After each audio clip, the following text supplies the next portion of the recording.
Hello everyone, welcome to our YouTube channel Sandra advance education. आज हम पढ़ने जा रहे हैं क्लास फोर्थ की हिंदी की बुक जिसका नाम है रेशम। और आज हम इस बुक में लेसन 15 की रीडिंग करेंगे जिसका नाम है मीठे बोल। इस कहानी के माध्यम से इस लेसन में एक कहानी दी गई है जिसके माध्यम से एक बड़ी प्यारी शिक्षा मिलती है। तो देर न करते शुरू करते हैं आज की इस कहानी को। एक व्यक्ति वृद्ध हो चला था। उसके 3 पुत्र थे। तीनों बेटों का आचरण और बोलचाल भिन्न भिन्न प्रकार का था। मतलब एक व्यक्ति थे, एक बूढ़े व्यक्ति थे जो बूढ़े हो गए थे, एक व्यक्ति, उनके 3 पुत्र थे और तीनों का ही जो व्यवहार था, आचरण था, वो अलग अलग था। पिता ने उन्हें कई बार समझाने का प्रयत्न किया पर उन्होंने कभी पिता की बात पर गौर नहीं किया। एक दिन की बात है कि वह व्यक्ति अपने तीनों पुत्रों के साथ एक लंबी यात्रा पर निकला। यात्रा में तय सीमा से कुछ अधिक समय लग गया। उसके खाने उनके खाने पीने की वस्तुएं समाप्त हो गईं। धीरे धीरे उनका धन भी समाप्त हो गया। वे लोग कई दिनों से भूखे थे। उनकी इच्छा थी कि किसी तरह जल्दी से जल्दी अपने घर पहुंचा जाए। देखिए क्या हुआ था। ये एक पिता है इनमें और 3 उनके पुत्र हैं जिनका आचरण, जिनका व्यवहार बिल्कुल अलग अलग है। उनके पिता ने उन्हें बहुत समझाने की कोशिश की लेकिन उन्होंने अपने जो पिता थे उनकी बातों पर ध्यान नहीं दिया। वो जैसे थे वैसे ही रहे। तो वो किसी यात्रा पर गए हुए हैं और यात्रा जो थी वो काफ़ी लंबी थी। उनके पास जो खाने पीने के सामान था, वस्तुएं थी, वो सभी खत्म हो गई थी और जो उनके पास धन थे, पैसा था, वो भी खत्म हो गया था। वो कई दिन से भूखे भी थे क्योंकि जब खाना खत्म हो गया था, खाने की चीजें खत्म हो गई थी, तो वो कई दिनों तक भूखे भी रहे थे। अब उनकी इच्छा थी कि वो जल्दी से जल्दी अपने घर पर पहुंच जाएं। चारों व्यक्ति थककर एक पेड़ के नीचे विश्राम कर रहे थे। तभी उन्होंने एक व्यापारी को उधर आते हुए देखा। वह बैलगाड़ी को हाँकता हुआ चला आ रहा था। जैसे थक करके वो एक पेड़ के नीचे बैठे तभी उन्होंने एक व्यक्ति को आते हुए देखा। एक व्यापारी था वो, और बैलगाड़ी से मतलब आ रहा था, बैलगाड़ी को हाँकते हुए उनकी तरफ से निकला हुआ जा रहा था। तभी क्या हुआ, लगता था कि वह किसी मेले में जा रहा है। उसकी बैलगाड़ी में तरह तरह के पकवान और मिठाइयाँ लदी हुई थी। वह उन्हें बेचने मेले में जा रहा था। पकवानों की महक दूर दूर तक फैल रही थी। उन चारों के मुंह में पानी आने लगा। देखिए जो व्यक्ति था, व्यापारी व्यक्ति था, वो कहाँ जा रहा था, वो कि ऐसा मतलब उनको महसूस हो रहा था, प्रतीत हो रहा था कि जैसे वो किसी मेले में कुछ खाने पीने की सामान को बेचने के लिए जा रहा हो। उसकी बैलगाड़ी में तरह तरह के पकवान और मिठाइयाँ भी थी और उसकी जो मतलब खुशबू थी, पकवानों की जो खुशबू थी वो दूर दूर तक फैल रही थी, जिसके कारण उनके मुंह में पानी आ रहा था। मतलब खाने, क्योंकि वो भूखे थे, कई दिन से उनको भूख लगी हुई थी, तो उनका मन कर रहा था कि जल्दी से जल्दी उनको कुछ खाने के लिए मिल जाए। बुजुर्ग व्यक्ति ने अपने लड़के से कहा, उस बैलगाड़ी वाले व्यक्ति के पास जाओ, उससे खाने के लिए कुछ चीजें मांगो, शायद वह कुछ दे दे। अब उसने, जो बुजुर्ग व्यक्ति थे, उनके पिता जो थे, उन्होंने अपने एक पुत्र से कहा, अपने बेटे से कहा कि आप उस बैलगाड़ी वाले के पास जाओ और उससे खाने की चीजें मांगो, क्या पता वो आपको कुछ खाने के लिए दे दे। यह सुनकर बड़ा बेटा वहां गया। वह व्यापारी से बोला, अरे ओ व्यापारी, तू इतना माल ले जा रहा है, हमें बहुत भूख लगी है, थोड़ा हमें भी खाने को दे। देखिए किस तरीके से बड़े लड़के ने उसके साथ व्यवहार किया। कुछ अजीब सी लैंग्वेज में, अजीब सी भाषा में उसे बोला, अरे ओ व्यापारी, तू इतना माल ले जा रहा है, हमें भी भूख लगी है, हमें भी थोड़ा खाने को दे। देखिए अब क्या होता है, उसकी बात को सुन करके जो व्यापारी है वो क्या कहता है, ये हम जान लेते हैं। क्या कहेगा वो व्यापारी। व्यापारी ने सोचा, यह कितना मूर्ख है, दूसरों से मांगते समय मीठा बोलना चाहिए। यह आदमी इस बात को भी नहीं जानता, यह कठोर वाणी बोल रहा है, मैं भी इसे कठोर पकवान दूंगा। देखिए जो व्यापारी था उसने सोचा, ये जो व्यक्ति है कितना पागल है, कितना मूर्ख है, इसे ये भी नहीं पता कि किसी दूसरे से जब कोई चीज मांगते हैं तो किस तरीके से बात करनी चाहिए, मीठा बोलना चाहिए। ठीक, अब उसने सोचा क्योंकि ये मेरे साथ कठोर भाषा, कठोर वाणी का प्रयोग कर रहा है, कठोर वाणी बोल रहा है, तो मैं भी इसे ऐसा ही पकवान दूंगा। यह सोचकर उसने एक सूखा पकवान उसे दे दिया। व्यापारी थोड़ी ही दूर चला होगा कि दूसरा भाई आ गया। वह बोला, बड़े भाई प्रणाम, क्या छोटे भाई को खाने को कुछ भी नहीं दोगे।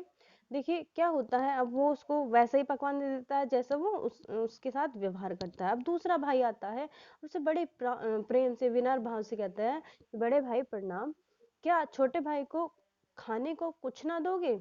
उससे खाने के लिए वो भी मांगने की कोशिश करता है।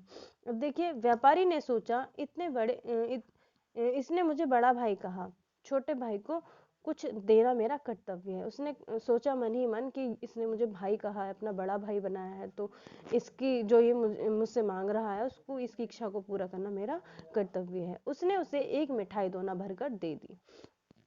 अब क्या हुआ, तीसरा भाई भी व्यापारी के पास आ गया। उसने व्यापारी से कहा, प्रिय मित्र, हम लोग भूखे हैं, इस मुसीबत की घड़ी में तुम हमारा सहारा बन सकते हो। क्या एक मित्र दूसरे मित्र को भूखा रखेगा? देखिए तीसरा भाई जो है वो बड़े ही विनम्र से प्रेम से आकर के उससे कहता है कि प्रिय मित्र, हम लोग भूखे हैं, कई दिन से भूखे हैं, क्या एक मित्र मुसीबत की घड़ी में दूसरे का सहारा नहीं बनेगा? क्या उस तरीके से वो उससे बात करता है। व्यापारी ने सोचा, मित्र पर तो लोग सब कुछ निछोवर कर देते हैं, मतलब अपना सब कुछ लुटा देते हैं, मित्र पर सब कुछ त्याग कर देते हैं मित्र के लिए। मेरा यह मित्र मुसीबत में है, मुझे इसकी मदद करनी चाहिए।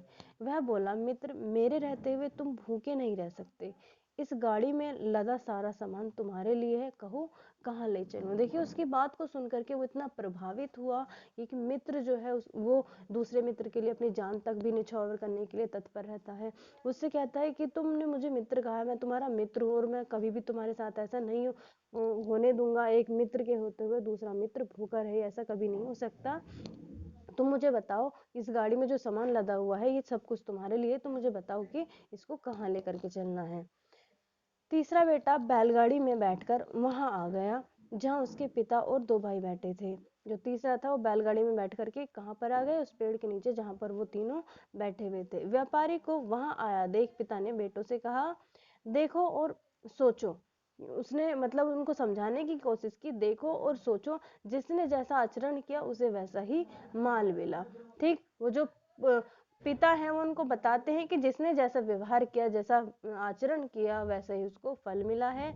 अब तो तुम बोल का मोल समझ ही गए होगे, मतलब आचरण किस तरीके से हमें करना चाहिए, किस तरीके से दूसरों के साथ व्यवहार करना चाहिए, अब तो तुम ये अच्छे तरीके से समझ ही गए होगे।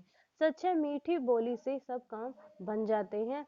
कहा भी गया है, ऐसी वाणी बोलिए मन का आपा खोए, ओरन को शीतल करे आपहु शीतल होए। कहा गया है ये, मतलब बताया गया है कि हमें ऐसी वाणी बोलना चाहिए कि हमारा जो मन जो है वो पूरी तरीके से एक तरीके से संतुष्ट हो जाए, औरों को भी शीतल करे, और खुद मतलब और दूसरे तो उसको देख करके मतलब एक तरीके से अच्छा उनको महसूस हो, और खुद को भी अच्छा लगे। इस तरीके से हमें बोलना चाहिए। ये इस लेसन में आए कुछ कठिन शब्द हैं। देखिए शब्दार्थ इस लेसन में दिए गए हैं। आचरण का अर्थ होता है व्यवहार, विश्राम का अर्थ होता है विश्राम का अर्थ होता है आराम। यहाँ पर ये गलत दिया हुआ है, यहाँ पर ये विश्वास का दे दिया है। ठीक, तो इसको आप नहीं लिखेंगे, विश्राम का अर्थ लिखेंगे आप आराम।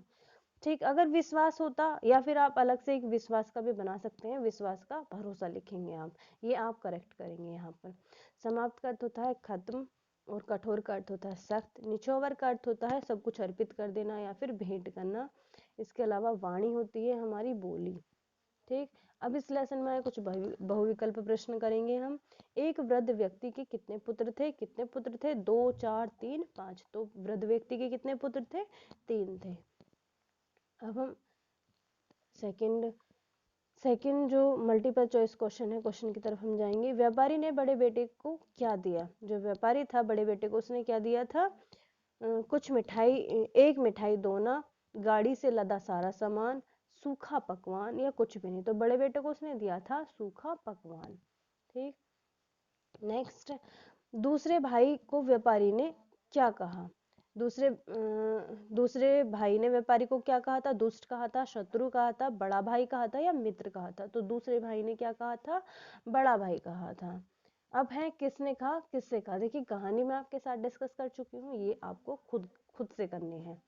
थोड़ा हमें भी खाने को दे। ठीक, अब बताइए किसने कहा था ये? मेरे रहते तुम भूखे नहीं रह सकते। ये आप खुद से करेंगे, कमेंट बॉक्स में हमें बताइए कि इनके आंसर क्या है, 1 2 3 डाल करके बताइए कि 1 का क्या है, किसने किससे कहा था, शायद वह कुछ दे दे। ठीक, अब देखिए किसने कहा था, इस मुसीबत की घड़ी में तुम हमारा सहारा बन सकते हो, ये भी बताना है। अब तो तुम मोल का मोल समझ ही गए होंगे। ठीक, ये आपको खुद से करने हैं, और अगर अभी भी आप इसको नहीं कर पा रहे तो कहानी को दोबारा से देखिए, आप इसको आराम से कर पाएंगे। सही गलत अब हम देख लेते हैं। चारों मिलकर एक लंबी यात्रा पर गए। चार थे, 3 पुत्र थे और एक वृद्ध व्यक्ति था, तो 4 लोग थे। बैलगाड़ी में भूसा भरा था, बिल्कुल गलत बात। बैलगाड़ी में मिठाई और पकवान भरे हुए थे। पहले लड़के ने मीठा बोला, बिल्कुल गलत बात। सबसे ज्यादा जो रूड बिहेव किया, सबसे ज्यादा जो बेकार आचरण किया, वो किसने किया था, पहले लड़के ने किया था। दूसरे लड़के को मिठाई का दोना मिला, दूसरे लड़के को मिठाई का दोना मिला, बिल्कुल सही बात है। पिता ने पुत्रों को समझाने की कोशिश नहीं की, ये बिल्कुल गलत है। पिता ने तो बहुत कोशिश की थी उनको समझाने की, लेकिन उन्होंने उसकी बात पर ध्यान नहीं दिया था। अब देखिए, विशेषण शब्द में के नीचे रेखा खींचिए। विशेषण शब्द है, उनके नीचे हमें क्या करनी है, रेखा खींचनी, एक लाइन खींचनी है। विशेषण तो आप जानते ही हो, जो संज्ञा सर्वनाम शब्दों की विशेषता प्रकट करते हैं, उन्हें हम क्या कहते हैं, विशेषण कहते हैं। जैसे मीठे पकवान भरे थे, तो हम यहाँ पर मीठे जो है ये क्या है, विशेषण है, इसके नीचे आप अंडरलाइन करेंगे। दूसरा, छोटा भाई गया, यहाँ पर छोटा जो है क्या है, विशेषण है, इसके नीचे आप एक लाइन खींचेंगे, अंडरलाइन करेंगे। सच्चा मित्र आ गया, डैश, इसके नीचे सच्चा जो है वो क्या है, एक विशेषण है, इसके नीचे आप एक लाइन खींचेंगे। नंबर 4 है, लंबी यात्रा पर गए। अब लंबी क्या है, एक विशेषण है, इसके नीचे भी आप एक लाइन खींचेंगे। क्वेश्चन आंसर की आपको पीडीएफ मिल जाएगी। Thank you for watching this video. Video अच्छी लगी हमें कमेंट करके ज़रूर बताएं, लाइक करें वीडियो को, साथ ही शेयर करें, और अगर आपने अभी तक हमारे यूट्यूब चैनल को सब्सक्राइब नहीं किया है तो चैनल को सब्सक्राइब करना ना भूलें, क्योंकि हम बहुत ही important video, informative videos upload करते रहते हैं। आप प्ले स्टोर में प्लेलिस्ट में जा करके देख सकते हैं। इंग्लिश स्पीकिंग के कोर्सेज हम कराते हैं, कंप्यूटर की वीडियो अपलोड करते रहते हैं, जीके की अपलोड करते रहते हैं, और एमएससी मोरल वैल्यूज़ की करते रहते हैं, मैथमेटिक्स की करते रहते हैं। तो इन सभी वीडियो के लिए आप हमारे यूट्यूब चैनल को सब्सक्राइब कर सकते हैं। Thank you.